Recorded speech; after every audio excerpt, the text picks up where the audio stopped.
کیا آپ نے کبھی یہ سوچا ہے کہ اس دنیا میں ہمارے علاوہ بھی ایسی مخلوق موجود ہے جو ہمیں دیکھ سکتی ہے، ہماری باتیں سن سکتی ہے، ہمارے گھروں کے آس پاس رہ سکتی ہے، لیکن ہم انہیں دیکھ نہیں سکتے؟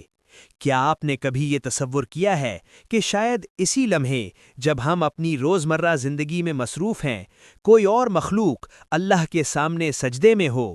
یہ کوئی فلمی بات نہیں، نہ ہی کہانی ہے، یہ ایک حقیقت ہے جس کا ذکر خود قرآن مجید میں موجود ہے۔ آج ہم ایک ایسا سوال اٹھانے جا رہے ہیں جو بہت کم لوگ پوچھتے ہیں، لیکن جس کا جواب جان کر انسان کی سوچ بدل جاتی ہے۔ کیا جنات بھی نماز پڑھتے ہیں یا عبادت صرف انسانوں پر فرض کی گئی ہے؟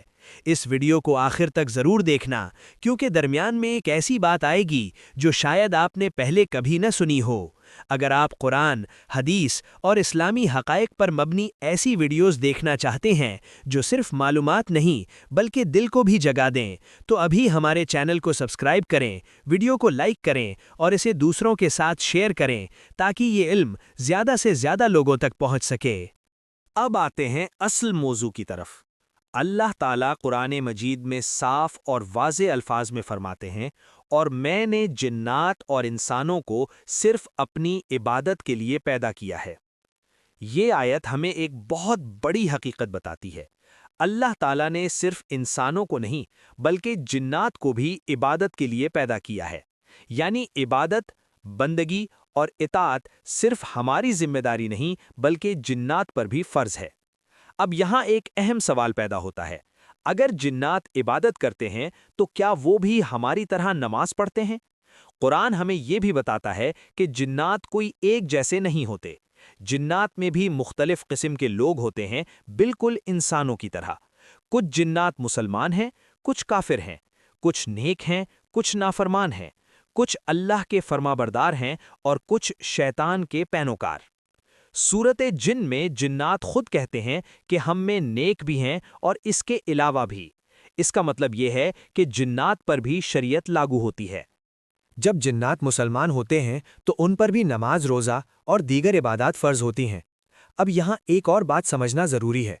جنات نماز پڑھتے ہیں لیکن ان کی نماز ہماری نماز جیسی نہیں ہوتی۔ کیوں؟ کیونکہ جنات کا جسم آگ سے بنایا گیا ہے، وہ ہمیں نظر نہیں آتے۔ ان کی دنیا ہماری دنیا سے مختلف ہے۔ ان کا رب وہی ہے، ان کا قبلہ وہی ہے، ان کا قرآن وہی ہے، لیکن ان کی عبادت کا طریقہ مختلف ہو سکتا ہے۔ یہی وجہ ہے کہ ہم انہیں نماز پڑھتے ہوئے دیکھ نہیں سکتے، لیکن اس کا مطلب یہ نہیں کہ وہ عبادت نہیں کرتے۔ کچھ اسلامی روایات اور علماء کے اقوال کے مطابق جنات اکثر سنسان جگہوں، جنگلوں، ویران علاقوں اور ایسی جگہوں پر عبادت کرتے ہیں جہاں انسان کم جاتے ہیں۔ اسی لیے اسلام ہمیں مغرب کے بعد سنسان جگہوں پر جانے سے منع کرتا ہے۔